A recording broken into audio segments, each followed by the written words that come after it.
আসসালামু আলাইকুম গাইস, কেমন আছেন সবাই? আলহামদুলিল্লাহ, আশা করি ভালো আছেন। আমিও ভালো আছি। এই যে লোকটারে দেখতেছেন, সারাদিন পরিশ্রম করে, কিন্তু এখন দেখা গেছে যে সেই সময় মতো নামাজটা পড়তে পারতেছিল না। সে জমিতে কাজ করতেছিল। জমিতে কাজ করার পরেও সে না এখন আইসা নামাজ পড়তেছে, কারণ লোকেরা জানে যে নামাজ ভিস্তের চাবি।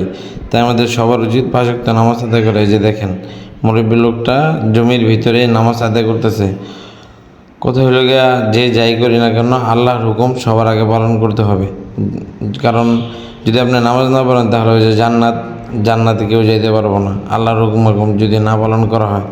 তাই যে মুরব্বী লোকটা দেখেন মাঠের ভিতরে তার জমির পাশেই নামাজ পড়ে নিতেছে, কারণ হলো গিয়ে আল্লাহর হুকুম আদায় করতেছে।